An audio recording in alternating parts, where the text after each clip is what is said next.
I'm going to let you guys say whatever you want to say. Oh my God, we're live now. Hello. And I get to use my new microphone today. I don't have my green screen set up. Love this thing. All right. Hello, everybody. Oh my gosh, I'm so excited for this. Hello, everybody. Welcome to the TUF Woman roundtable. I'm so excited. We are getting ever closer to being a TV show. All right, so as you guys come in, say hey, let us know how you're doing, where are you coming from. I'm really excited to have you ladies on. Oh my gosh, we're going to talk about getting the fuck out of my bubble and what that means. I just love the title of this show, you guys. I'm just so excited. So as you guys come in, say hey, let us know where you're coming from. Make sure to comment, join in on the conversation. And please, if you feel so called to do so, please share this conversation so that we can get more people watching these episodes. So without further ado, I'm going to jump into my intro. Hello and welcome to the TUF Woman roundtable, you guys. I provide my own sound effects here. This is the table where I invite some amazing people to pull a seat up to the table and join together in creating epic conversation. At TUF Woman, I believe that all people have the power within themselves to live life authentically, free from fear, confident in who they are, and empowered as fuck to go out and create a life that sets their soul on fire. I also believe that by one person showing up in their power, we give other people permission to step into their own power, thus giving us the opportunity to rise together. Fuck yeah, y'all. So through this joint rising that we move ourselves and humanity forward to a more beautiful way of living and being. So pull up a seat, tune in, grab a drink, and join us as we create epic conversations that move and remind everyone of how truly powerful we are within. And this is the part where my sound effects go,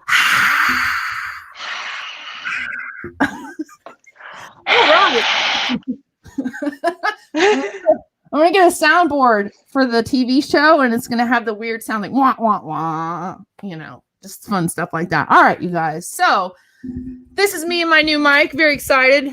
Welcome, welcome. All right, I'm going to let these ladies introduce themselves because you guys are so much more epic at it than me. So we're going to start with Sharon and then Sarah, and we're going to get going, you guys. Tonight's topic is get the fuck out of my bubble. Values and boundaries for your life and why they're so important, especially in this day and age. Sharon, before you got on here, I was talking to Sarah about how I feel like this is such a necessary conversation for right now because values and boundaries seems to be highly invisible right now. So anyways, Sharon, I'm going to let you go first. If you will, introduce yourself. Tell everybody a little bit about who you are. I know that's like, I don't know how you condense the universe into a bubble, but we're going to try it. And then Sarah, you're next. Hey guys, my name is Sharon Froshin, also known as the Roaming Red Rev. I'm an ordained minister. I'm half of Quantum Shift, Sarah Whalen here being the other half. We're a couple of mediums and intuitives who basically put our service out there to try and forward the spiritual advancement of those around us and our world.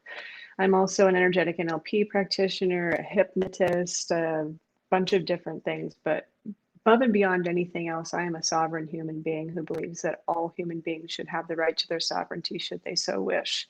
And I have dedicated a large portion of my life to transforming my own personal pain and trauma into being of spiritual service to others. And my partnership with Sarah over these last few months during 2020, as we were, going out and doing these free readings for people who are uncertain and possibility of losing their houses, their jobs, who just need some comfort. Sarah and I have really, we've just had this amazing opportunity to be of service to people around us and out of a heart of giving rather than because we're trying to sell something in the background, So it's always a wonderful opportunity, number one, to get to work with you, Ashley, to get to work with Sarah, but also just to get to share my experience, because when we share our experience and our pain with other people, we offer them the opportunity to not have to go through the same things that we went through to get to this point. So I'm all about that.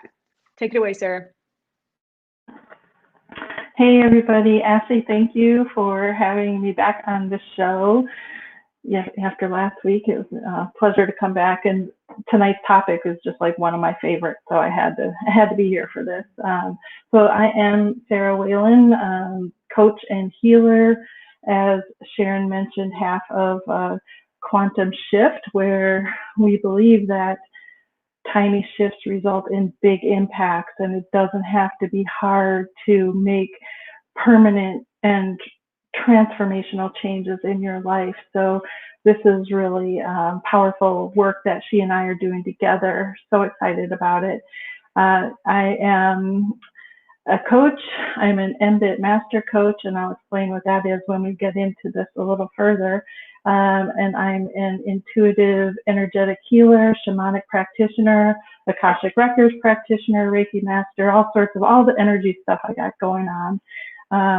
And devoting my life to truly helping other people make those transformations in their lives. So that's what I'm about. It's just those things, and Crystal, we're not doing readings tonight. That's tomorrow night, right? You guys are doing readings tomorrow night? Yeah. I'm sorry if I was misleading. Sorry, Crystal. This is Ashley's show. I mean, if you want to do a card at the end, I won't stop y'all. But no, this is about values and boundaries. We're not doing quantum shift readings. But I hope you'll stay, Crystal, and, join in.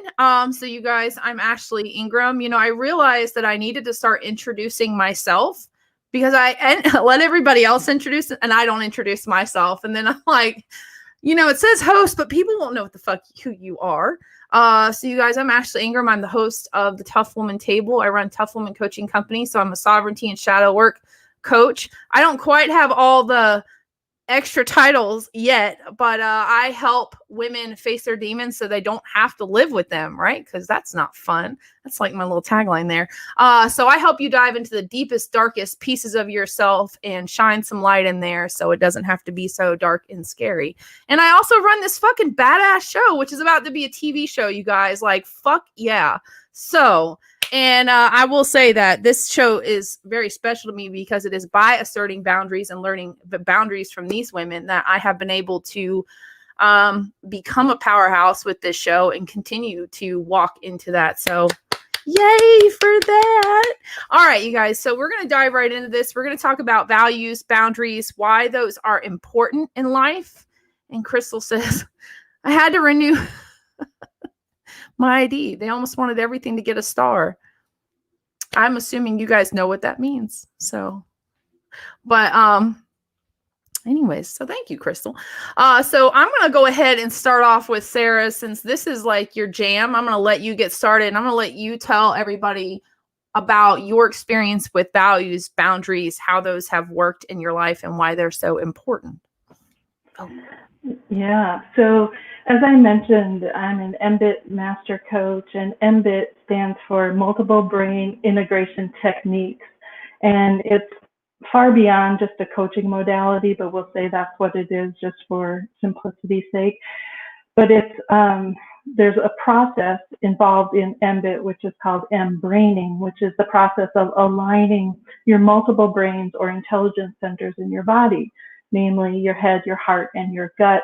Those are the three main ones that everybody knows about through ancient wisdom and esoteric terms. We have thousands of references that refer to these intelligence centers, but until recently, like within the last 10 years or so, neuroscience didn't support the fact that they are actual functioning brains. So when it comes to boundaries and values, what we're talking about are the gut function and the heart function. So the gut, or the enteric brain, which is the first brain to develop in utero, like it develops before you have a cephalic brain, before you have a functioning brain in your head. You've got this enteric brain that is responsible for literally determining what becomes self and what is not self and gets excreted. So that's the function of the brain at its very first life spark. And the enteric brain, or the gut brain, is the one that's responsible for the 5 F's: fight, flight, freeze, feed, and fornicate. So it's like the very primitive brain that, it makes all of those decisions instinctually, like moving toward food or moving away from danger or freezing so that danger doesn't notice you. So all of the functions in the gut brain are what kind of make up the avenues for setting and establishing boundaries for our safety and preservation, because that's part of our gut's highest function, is preserving our life force and our safety. So the gut, being the first brain that develops, is where our core identity resides. So when you are experiencing feelings like, shame, you literally take that into your core identity, into your gut brain, and your gut processes that in terms of all sorts of turmoil that can happen, and through when stuff gets stuck in there. So that's a function of the gut brain. And then the heart brain is the one that is responsible for our values, our what is important to us, our feelings, our emotions, all of those kinds of things get processed through the heart. So when we're talking about boundaries, we're talking about gut. And when we're talking about values, we're talking about heart. And these two intelligence centers, these two brains, are functioning all the time, but they may have trouble communicating. So just so that you know, sort of in your body where these activities are taking place. When we're talking about boundaries, we're talking about gut. When we're talking about values, we're talking about heart. All right, so that's the ancient wisdom and the science behind what we're doing in our body. I'm like blown away here. I'm like, what do I even develop a question out of that? So what I really want people to begin understanding first and foremost, like in a, I guess, personal sense, is why are values and boundaries so important in our life? Like, why is it important to operate from a place of values, and why is it important to operate from a space of boundaries? Because I think what I acknowledge and what I see in the world is that, especially for women, we are conditioned to be self-sacrificial, and that to have boundaries around self is wrong. It's selfish. Yeah, don't be a good girl, be quiet, just take it. You know what I mean? And so I feel like, especially for the women in the audience, I would really like to come from the space of understanding why it is not selfish, and in fact, why it's incredibly imperative to have boundaries in our life. Because I know that for me, setting boundaries allows me to have hard conversations with people. Like y'all have wonderfully shown me that. And it allows me to operate from a space of, I guess, in the simplest terms, of not giving a fuck. Like, I can't control people and how they perceive me. So I would like to start off with sharing on this and start beginning to explain why are values and boundaries so important in our life. For me, it's preservation of energy. These are the two of the things that help to preserve our innate energy for our own individual use. So we've been societally programmed that we need to seek out people who aren't going to like us anyways, because they're not our people and they don't agree with us, invest all of our energy in them, and then develop deep and intense resentments when they do not reciprocate, which they were never going to do in the first place. And so we continue to chase after people who don't belong in our group, to alter who we are, to make sure that they belong. And in so doing, we literally lose ourselves over a period of time. That's literally what childhood is about. As we age, we're literally losing ourselves to this dimension. And so values and boundaries, knowing your values, like I highly recommend that if you're watching this and you've never had a values elicitation done by a life coach, please go do that. And the reason that it's important is when you know what your top 5 values are, it's like having a roadmap to what it is that's important to you. And once you have that roadmap, it's up to you to decide whether or not you're going to use it, but at least you have it. And boundaries, which is, I believe, the thing that women struggle with more than values, this is your way of saying to yourself first and to others second, I matter. Like, I came here to do something. I have a job to do. I am a sovereign being dropped into this dimension to literally represent the Godhead here on earth. I don't have time to do a lot of the stuff that well-meaning people come to me and ask me to do. because I know my purpose, because I've had my values elicitation done, and there is no way in hell that you're going to shake me off my purpose for 2 reasons. For myself, I came here to do a job. I want to do that job. And second, Lord God, for others. Have you ever hung out with somebody that you really disliked? Are you showing up for them with all kinds of love and excitement and happiness to be with them? And certain, no, you're like, I wish that motherfucker would just shut the fuck up. Just leave me alone. But you're looking at me funny. You get this attitude that's really abrasive and really aggressive, or I shouldn't say you. I know I do when I don't like somebody.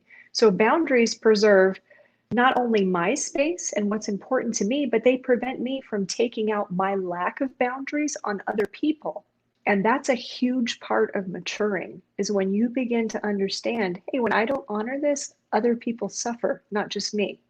So that's a way that we can begin to channel our energy into only our use. And by so doing, that thing that you came here to do actually gets done, which is what the universe wanted in the first place. So that's why they're so important to me.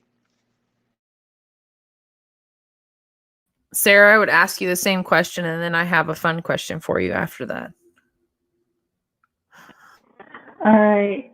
Yeah, so it's such a funny thing. Like, we have these instincts for determining what's important to us, setting our values, and for establishing our boundaries, right? Those are those 5 things built into us, hardwired into us. But then we get born, and then we get raised up in society, and we're told, you know, be a nice little girl, don't be rude, hug your aunt, hug your uncle, hug your cousin, you know. And meanwhile, in our little bodies, we're having some kind of a response, either yeah, I feel safe and a hug is okay, or no, I really don't feel safe, but I also don't want to make mom mad at me, so I'm going to hug, you know, Uncle Larry, and man, he's a creeper, and I always feel really, you know, really skeevy around him. So it's like, it's this cognitive dissonance that gets just programmed into us from a really early age, where we teach children not to trust their own instincts and intuition in the name of courtesy, in the name of being polite, in the name of not making somebody else feel bad or feel awkward. And that is like a total bullshit line to feed to any child. Like, as a parent, our first and main priority should be teaching our children how to be and feel safe. But we don't. We're just like, oh, be nice, you know, pushing it on them. And so we learn to not trust the instinct, not trust the intuition, and act against ourselves. So no wonder we grow up and we're just like, I don't know. I feel like getting this gut feeling like this is a really bad idea, but everybody says we should do it, so I'm just going to do it. And then it goes to shit, and you're like, oh, I knew we shouldn't have done that. You know. So why is it important? It's like, just like what Sharon was saying, it is just like vitally important to maintaining and even knowing what our true sense of self is. Like, how do you maintain that clear line between, you know, where do I exist and then where does somebody else begin? So it's oh God, it's so important. Like, I wish I knew this stuff when I was raising kids, but I'll just use it on my granddaughter. So important, because it just allows you to, like, if you live in this constant state of not being safe and people crossing your boundaries because you don't even know how to set them, you're living in this high stress situation, and your body is going to continually react to that. You know, you're going to have adrenal fatigue, you're going to have high anxiety, probably depression, and you're just going to learn to not trust yourself, not trust your body. And that, I think, is just an absolute crime. So that's why I think it's really important to focus on boundaries. And even though we learn to act against ourselves and hug the person that we, you know, like the elevator door opens and there's somebody in there and you're just like, oh, I don't want to go in.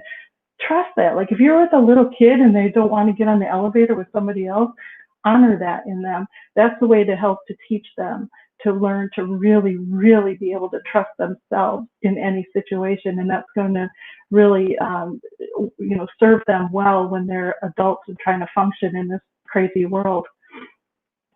And then, of course, you know, values as guiding principles. If you know what your core values are, those things that live in your heart, and you operate from that place all the time, you will never feel like you're going astray in your life, because you're constantly guided by those things which are the most important to you, not to anybody else. So this all has to do with like claiming back our power and really being in our place as sovereign beings, functioning fully in the world. So that's why it's really important to me. And I switched the fun question I had, but I like that you brought up the parenting, because that was a realization I had with my own daughter. So my daughter's going to be 15 in September.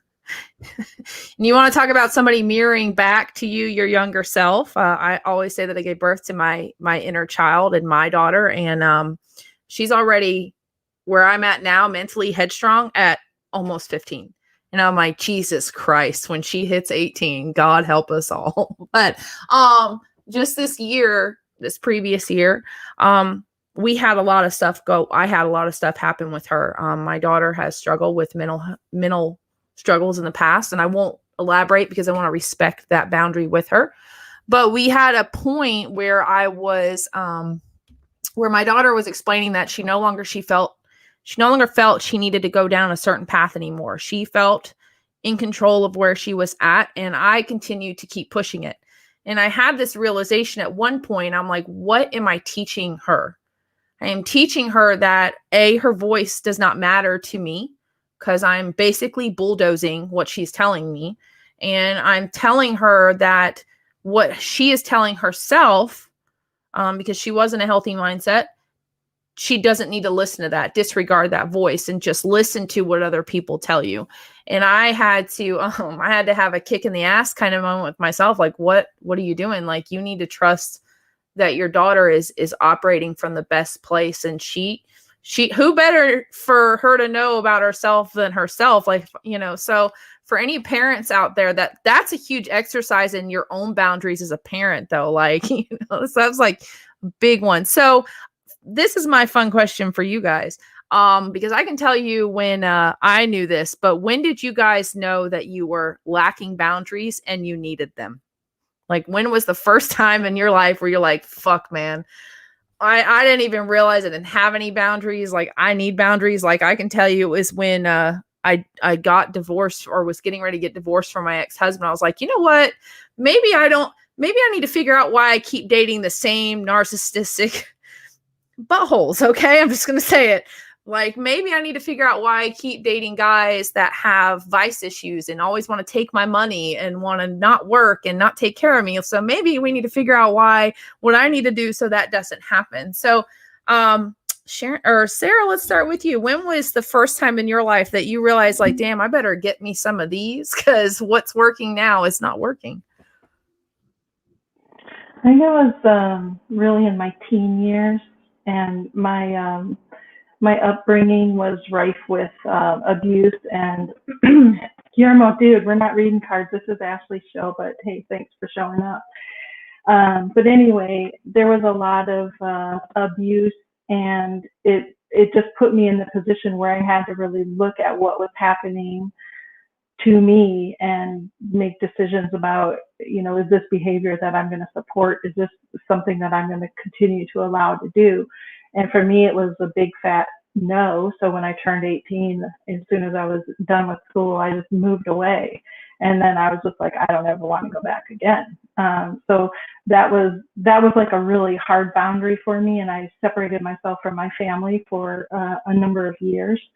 And I needed to do that. That was for my self-preservation. And of course, we get opportunities almost on the daily, right, to determine, oh, do I need a boundary here? or, I'm a very giving and open person. And so I think I let people in before I decide whether or not I need to set a boundary. It's like I have this unconditional acceptance first, and then I do some measurements once things start happening, and then see where I need to set boundaries. I was gonna say, yeah, I have the same one, and I'm gonna comment on that because I feel like women, especially, again, I feel like we're conditioned to that. Just like, just accept everybody, love everybody. And Sharon, I think you were the one who told me that. It's like, it's okay.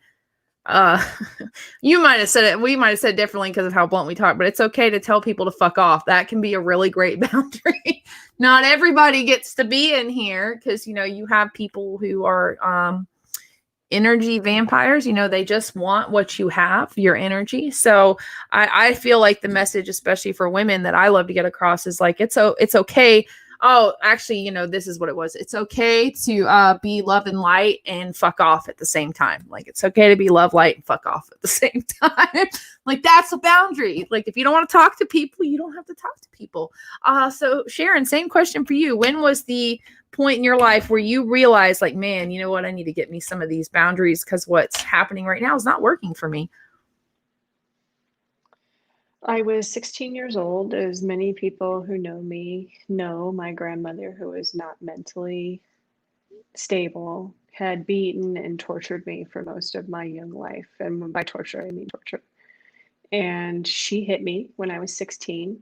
And I remember this very clear moment of, this is going to go on forever. I was in a small town where my grandma was the charge nurse of the ER and my dad was the pastor. Nobody was going to listen to me. Nobody had listened to me. And years of abuse had gone on and it had been swept under the rug. And I sat there for a moment, and that was the first time in my life where I actually felt that I was worth defending. I was worth stopping this. And I turned around and I punched her as hard as I could, dead in the face, put her on the ground, and she never touched me again. And from that point forward, I unfortunately learned a boundary, but the boundary that I learned was that violence works better than discussion. And that rolled out into my adult life for the following decade. Most people who know me know that I have a very violent background. I was a drug addict. I did horrible things to horrible people because I was in a lot of pain, and I felt like if they hurt more than me, then I wouldn't be in as much pain. So after getting sober, I had to go back and relearn how to set a boundary in a way that didn't always have to result in violence. And obviously, from my upbringing, I have a lot of anger issues, and that took a lot of work. And like this last time that I went home was one of the most profound experiences that I've ever had with boundaries. My parents are still extremely religious. Anytime you talk to them, Jesus and the church and all this stuff is always going to come up. And I looked at my mom and I said, I feel like I was raped as a child in the church. I feel like all kinds of decisions and ideas for me were planted that have gone on to become a huge part of my life. And I didn't have a choice.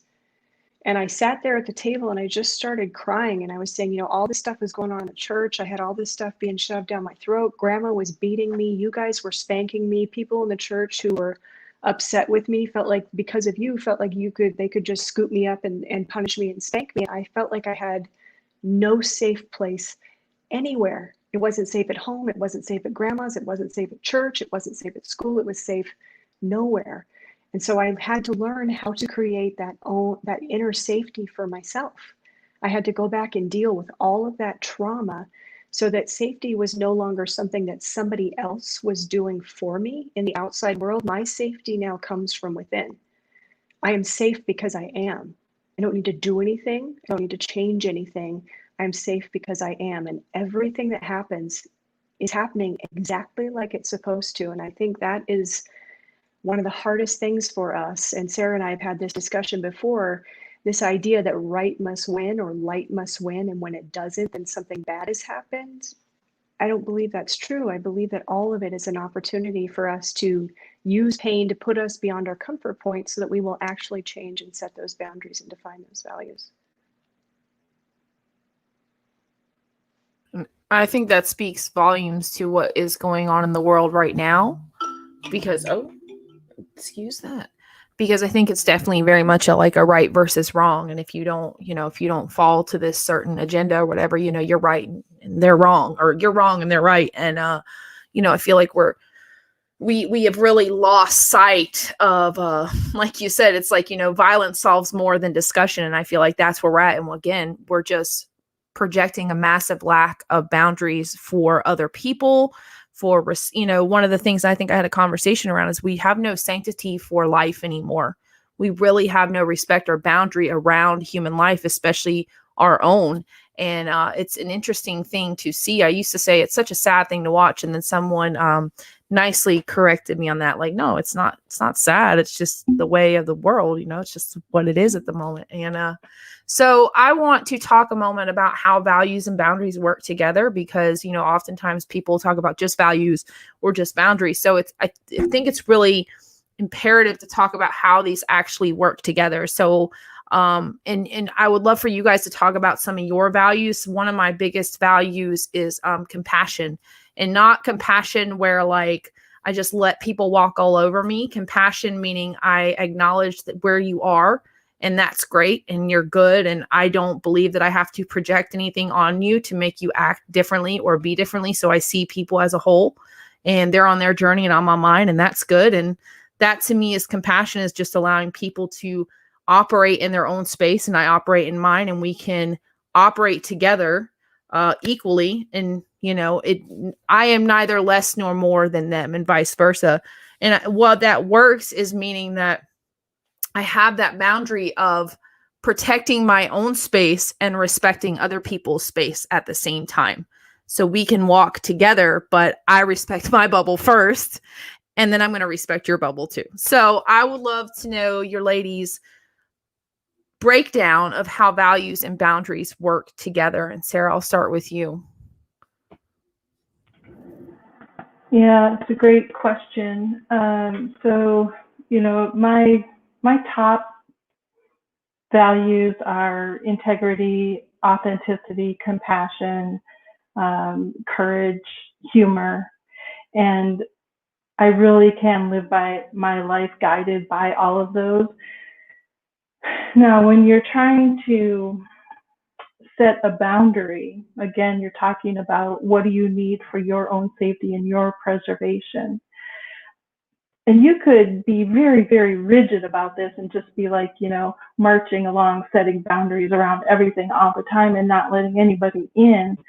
But the question that you need to ask yourself when you're, thinking about, where do I need a boundary is, how important is this to me? And that's the value part. Like, I feel like I need to do something here. I need to, cut this person off. Well, how important is this relationship to me? How important is it that I work through to a place of resolution so that we can peacefully coexist? So there's definitely a lot of back and forth and relativity between the two. So you can think of the boundaries as, the engine doing the work of setting all the posts and for the fence that you're building around something for your own safety and preservation. And then your heart doing all of the work of, well, maybe we could just put a little gate in there and let some people in, like, so we're not really isolated and cutting people off. Like, what is really important in the merging and the flow between the boundaries and the values. So it's like, what do I need for your boundary? What do I want for your heart? I love that. That's a beautiful analogy, because I think for me, how that worked out, that made me think of something so my boundary used to be, I'm not going to let anybody in to the real part. And that's really because I didn't even know who I was, but I'm not going to let anybody in past a certain point. And that way I'm never going to feel pain. I'm going to be able to control the limit that I give people so that I never have to feel pain. And then what I realized was at some point, I realized I was not a physical person. And I always used to remember that I always used to crave physical, like a hug, like the simplest thing of a hug. And I don't remember who it was. It's like, if you won't even allow people near you, how can you expect people to want to hug you? If the boundary that you're emitting is don't touch me, why would people want to hug you? And I started, and literally from that space of just wanting to be hugged and held and seen, I realized that you can set a boundary. I can set a boundary so that, I don't allow people to disrespect me, but I can also allow myself to be loved and held. And obviously you guys know that's been a journey for me to get to that point. But yeah, it was. So now the boundary is that I recognize when I'm feeling that people maybe don't have the best intentions for me, but I'm not closing my heart off so much that I am not receptive to people being able to love me, even if I don't understand at that point. So Sharon, I have the same question for you in regards to how values and boundaries work together. Well, it's really hard to follow Sarah's answer because she pretty much nailed it on the head. The only thing that I could think of to add that is that setting boundaries by your values ensures that you are setting boundaries not for what you don't want, but for what you do want, because you're pursuing that thing that's important to you. And when I went home this last time, I sent Sarah this desperate message because me and my mom were just butting heads and everything was going wrong. And this was right before this breakthrough that I had with my mom, where she came and wrapped her arms around me and just let me cry. And I had this amazing moment of release with her. And I was like, I don't know what to do. I'm losing my mind. And she came back with this such a simple answer that just revolutionized my trip with my mom. And she was like, what are you for? Don't go at this like I need to protect myself from.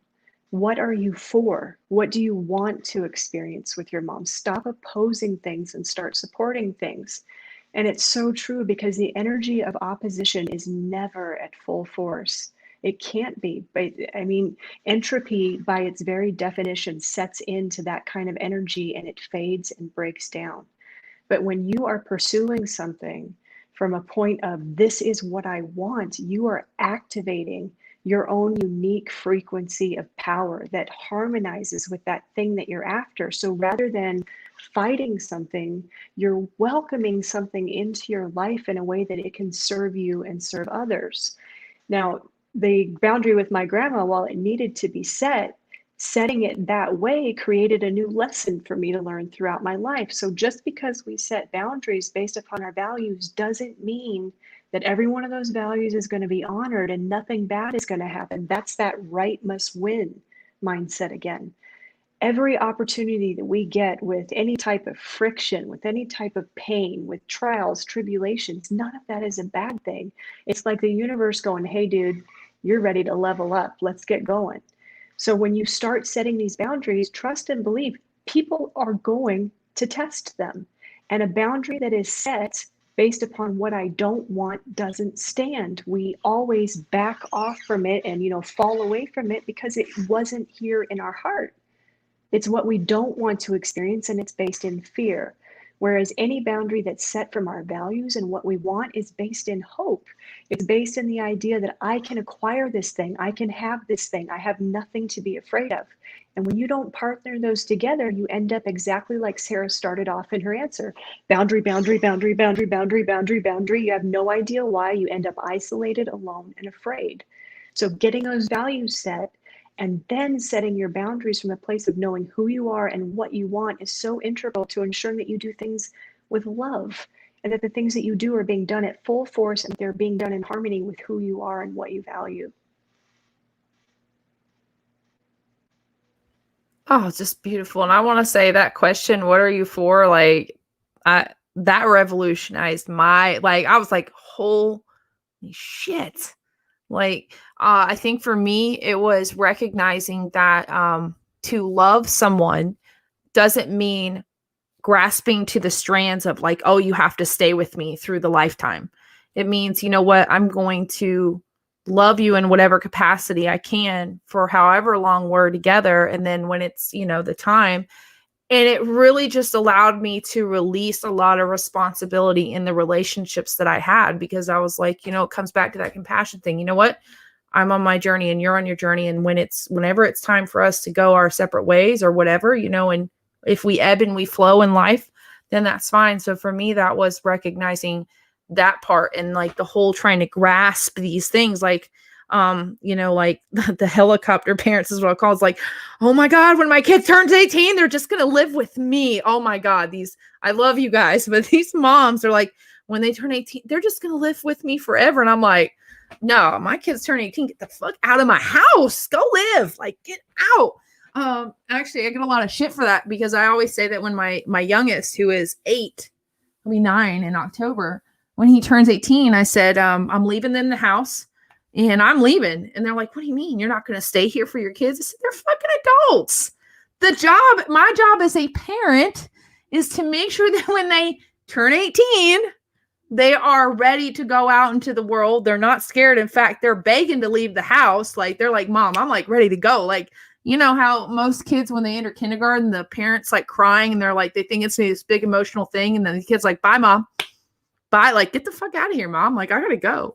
And, so the last part, and I want to say I have a watch party going, and this is pretty interesting. I'm not pressing anything yet. Apparently I'm hearting the shit out of my own watch party while watching it. I'm like, man, it's my ESPN, you guys. It's my ESPN.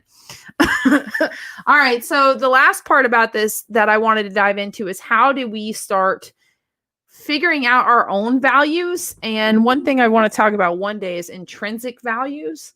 I don't know, Sarah, can you comment to intrinsic values? Because this is something that I've only recently talked about. So this is something that actually revolutionized values for me, because intrinsic values is like the way you show up regardless of anything else in your world. So Sarah, if you would, can you potentially explain intrinsic values? Yeah, so quite simply, you could just say every baby born hasn't done anything yet, hasn't accomplished anything yet, hasn't pursued anything, learned anything, taught anything, acquired anything, nothing. However, this baby has value just because it exists. That is intrinsic value. It isn't defined by anything external in terms of accomplishment, wealth. I mean, nothing, right? A brand new baby born has intrinsic value.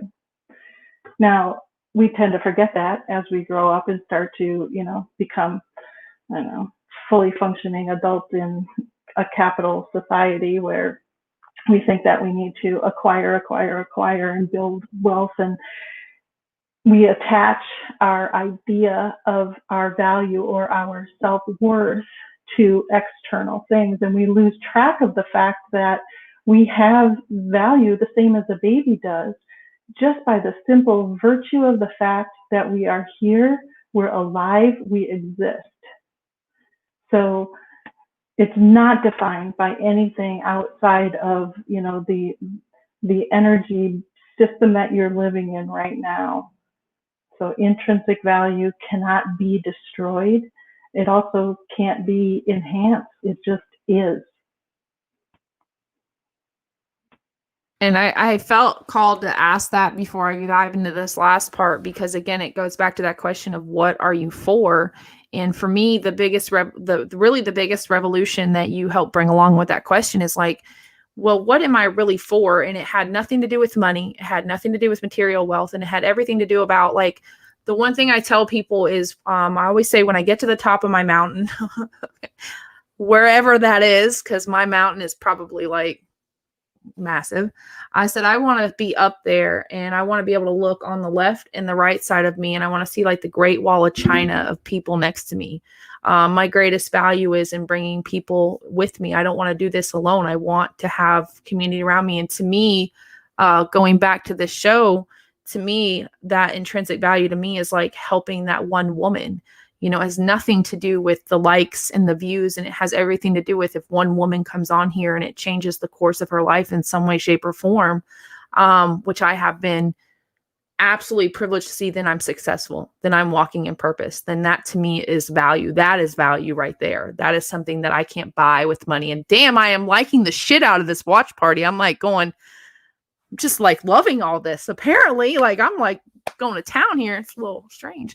All right. So the last question I really have is, how do we start implementing and creating values and boundaries in our own lives? So how can the women, men, anybody who watches this start If they don't know what their values are, if they don't know, like, hey, you know what, maybe I need to create some boundaries. How do we start identifying those and implementing those in our lives? And so I'll let Sarah start. Right. So what Sharon mentioned earlier about doing a values elicitation to figure out what your top values are is really key. And they can shift a little bit over time. Like you might have a top 10 values and they sort of might move up and down in that ranking. But by and large, it's going to be really consistent over your lifetime of what is truly, truly important to you in your heart without regard to anybody else's opinion, right? This is just inside you. So that is a really key activity to do, a good exercise to do to get really clear on that. Because again, these become your guiding principles for all of the decisions that you make. And the more clear you are on your values, the easier those decisions are to make. So that's a part of, understanding what your values are. And from that place, then you can start to look at where there might be a non-existent boundary, like something is pressing up against, like for me, a top one is integrity. So if somebody is asking me to do something that is outside of my integrity, that is crossing a boundary, right? That is asking me to act against what is most important to me. For what? Doesn't matter whatever. Could be something really nefarious, could be something, really simple. But when somebody is crossing that line, asking me to compromise my integrity, then they're compromising or asking me to compromise my values. And that's a place where then I need to establish a boundary. And one of the things that I tell people who are just like starting to practice, setting boundaries is remember, no is a perfectly acceptable response. And then when they start practicing that, like, oh gosh, there's a little bit of power in there. Okay, that feels kind of good. So saying no when it feels wrong to you is setting a boundary. Like that's just the simplest one. Speaking your truth, standing up for yourself in the smallest way. Perfect little example. Sharon, same question to you. So I'm going to say something that's probably not going to shock either of you. I believe that a values elicitation is an excellent way to do it. I also believe that an astrology reading is an excellent way to do it, and I'll show you why. I'm Cancer dominant, right? Cancer is the mother in Zodiac, the one who cares for people. My top 3 values are service, connection, and community.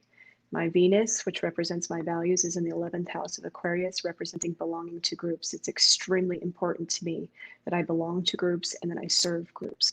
You can find every single one of your values in an astrological reading. You can also find every single one of your values in a values elicitation. Regardless of how you arrive at that, it's really important, I've found, to have somebody else beside you involved, because we've been programmed to second guess ourselves so much that starting this process off and sitting down trying to develop boundaries, we're constantly like, well, what if nobody approves of that? What if nobody likes it? What if this value isn't popular? And we sell ourselves short in an effort to belong.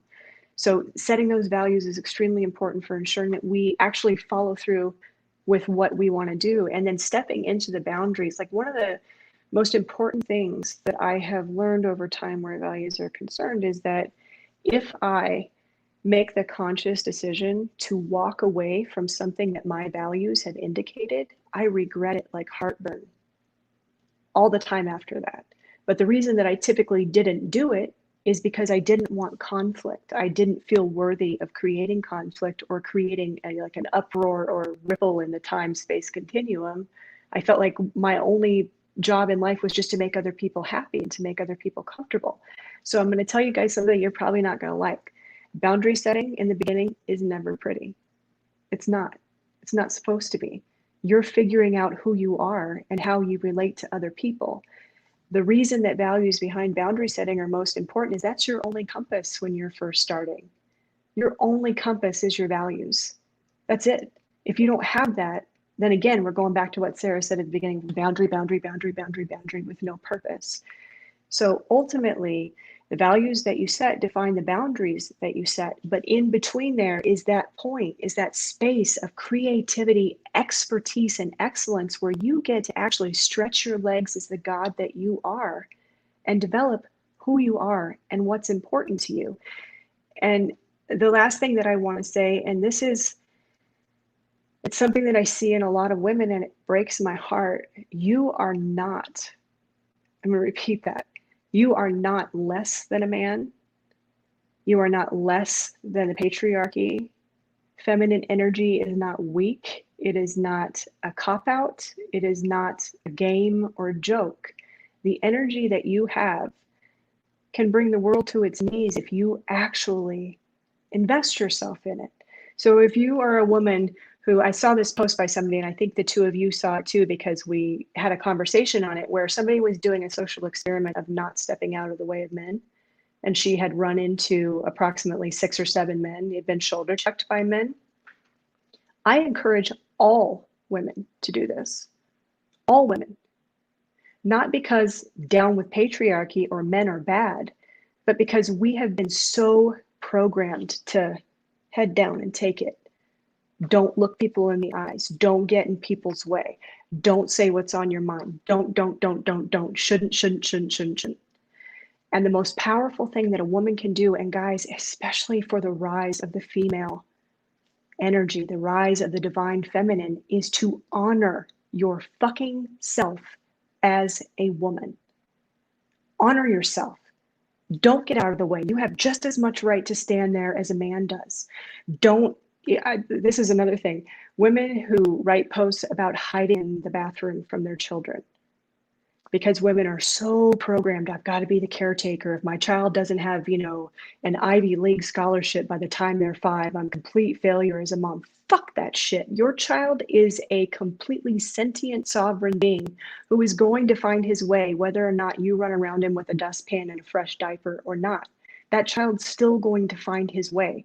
The pressure that has been placed on women to be responsible for the entire development of the next generation. And if your kid, does even the slightest wrong thing, then you're just, fuck all of that. To every single woman who's watching this, every single woman, you hear me.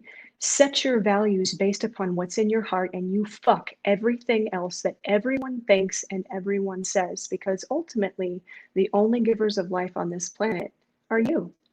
You hold that power, and it's time that women come back to understanding their individual power, setting their values and boundaries by that power, and giving rise to the divine feminine in this new age of Aquarius. Oh my. So I love that. I love all that. I'm over here hearting, just so you guys know. Oh, I'm over here hearting. Okay. I keep going hearts, like in my head. So that you guys will understand what I mean when I say I'm over here, like saying that in my brain. So I want to, my last question actually to end this on is, what is your top value and your top boundary? So, and how do those work together? Like, what is that? What is the top value and what is the boundary you're most proud of and how that works? So I'm going to use myself as an example first. So my top boundary is sovereignty of self. That is my absolute boundary. Like, how do I operate, or value sovereignty? How do I operate? And so what that means, and what you two have been instrumental in teaching me and getting me to step into, is I speak my mind no matter what. I say it exactly as it is. I don't think about how it's going to come out. I don't think about if it's going to hurt somebody's feelings. I don't do it. And I'm going to tell you guys, I did that today. And it was the most liberating thing in the entire world. Like, you're talking about just like, fuck yeah, I'm awesome. Look at me. And that's the other one for women out there. Because something that came out around when Sharon, you probably gonna laugh at me. So Cardi B released that new song, WAP. I'm sure y'all have seen that. Come on now. I'm sorry. But the dialogue, what I'm concentrating on here is the dialogue, the amount of men that just destroyed these women for whatever sexual empowerment they felt. But just for women, what I recognize from it, whether you like Cardi B or not, what I'm trying to get out here is what I recognize is how many women actually started paying attention to sexual empowerment within themselves. How many women on my timeline were like, you know what? I am fucking sexy and I am a goddess. And they were just proud of that. And I was like, you know what? Fuck yeah, be that way all the time. Like, who gives a shit if someone doesn't like the way you look or how you dress? Like, I can tell you how many times a day, well, not anymore, but people used to tell me all the time, like, why do you cuss so much? That's not very ladylike, because I don't give a fuck. And I like the word fuck. It's very liberating to say that. Fuck can be used in many different ways. And then I get and then my petulant child comes out and goes, fuck, fuck, fuck, fuck, fuck. And somebody is on here going, oh my God. So fuck. Yeah. All right. So you guys, so top value, and what is your favorite boundary that you've set for yourself in life? And I'll let either of you pick which one wants to go first. I'll go first. My top value is connection, and not just surface connection, deep-seated spiritual connection with other human beings. And as a result, my top boundary around that is I don't ever, and I mean ever, make a decision because of what you think, because I am a sovereign being. I'm a sovereign being who came here to do a specific thing. And if I show up to you as someone other than what I am because I'm trying to make you happy, then we're not going to have an authentic connection, because you're not connecting with the real me. You're connecting with a facade and with basically a holograph that I'm projecting for your happiness and for my ease of dealing with you. I don't ever want to have that kind of connection with someone. Now, there are people in my life that I don't let all the way in. There are very few people in my life that I let all the way in. Sarah's one of the only people in my life who truly knows me. And the most important thing that we can do in this world, in our individual lives, in our families, in our places of work, is show up as who we really are. And when you stop and think that like billions and billions of human beings have been recycled through this dimension, life after life after life after life after life, like billions of people who've done just about everything that we can possibly imagine, and the universe was like, I can't live without you. I can't live without the way you do things. I can't live without the way that you think. I can't live without the way that you feel.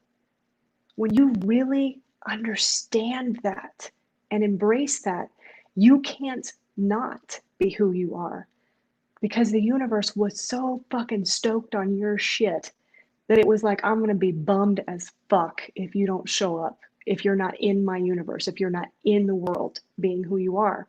So when you keep that in mind, it's a lot easier to set those values and those boundaries, because you understand your worth. And ultimately, that's what's underlying values and boundaries.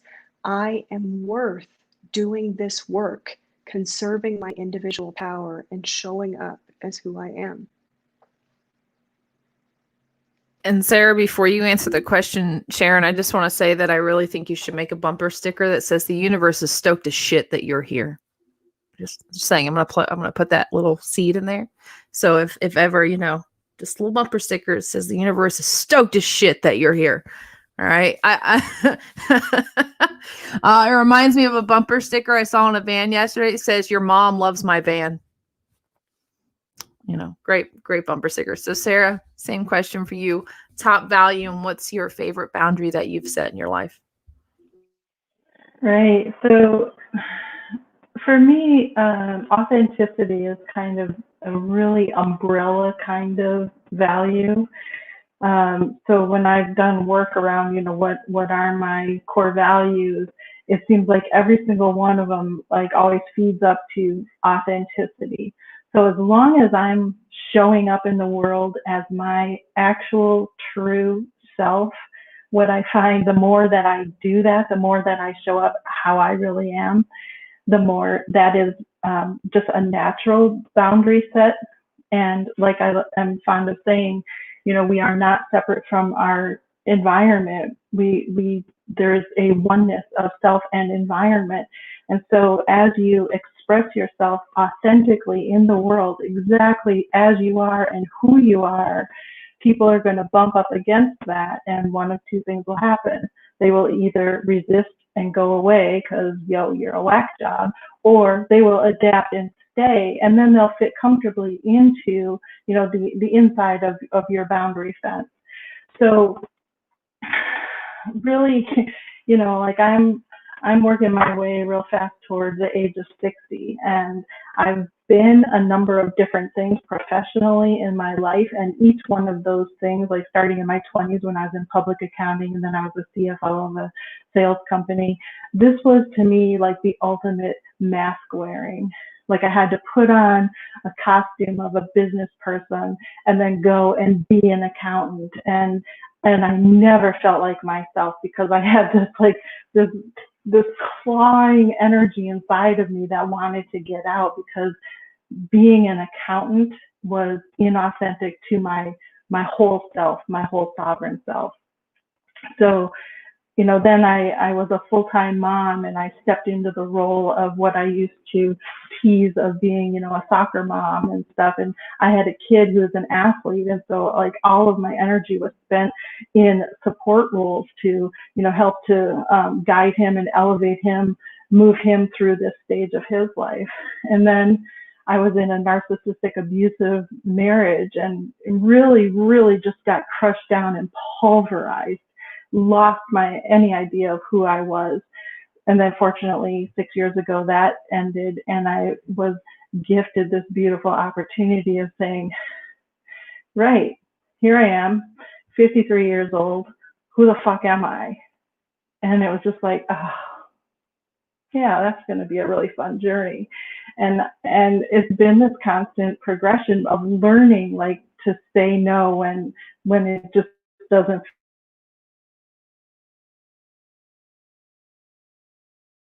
feel like it's not something, is having that. Like I will spend hours and hours and hours in deep conversation, and I will relish in that because it's authentic. It's a real connection, right? That's that true energetic heart to heart connection, soul to soul, consciousness to consciousness kind of connection. But damn it, if I have to sit around and talk about the weather and, the game last night, it's just like, I just want to shoot myself, because that's just not who I am at my core. So I just don't spend energy there anymore. Like, I am not going to go where I know it's going to be superficial conversation and, this like me wanting to stab forks in my eyes when I have to try to make chit chat and small talk. I can't. It literally just, I can feel my soul draining away. So that's boundaries that I've had to set, like not wanting to go places like that so that I could be popular, so that I could be liked, so that I could feel like I had some value as a person, right? So like that's all about the setting the boundary of just around me as a sovereign being going, I just get to be me, perfectly content in my meanness. And it's been a beautiful thing. So, it's just like more and more, like last year and a half ago, finally kind of just like taking all the caps off of my innate gifts that I have, which I kept really pretty neatly hidden away for years and years because it wasn't the norm. Like, not everybody can do what I can do. Not everybody has these abilities that I have. And now I'm just like, yeah, guess what? I'm a shaman and a healer. I'm an energetic healer. I can actually do this. And for me to say those words out loud and with confidence, that's me being my authentic self. And my boundary is, you know what? You don't have to believe in it for it to be true, because it is true for me. I just love all that. I just love it. And I felt called to say this before we end this. So this is for all the women who are watching. Something that I would like to see become a boundary is that you do not have to accept a man coming onto you. Meaning, if you are uncomfortable, you don't have to, oh, that's cute, and kind of like brush it off. You can tell that motherfucker to get away from you. Like, back the fuck up. Back the fuck up, okay? Like, dude, you are in my, get the fuck out of my bubble, dude. And also, the one last one I have to say, this one was something I was incredibly guilty of for a really long time, is you don't have to fucking apologize for existing on this planet. For the love of God, I apologize. I didn't even know what I was apologizing. I would apologize for apologizing. People are like, why are you? I'm so sorry. I'm so sorry. Like, what?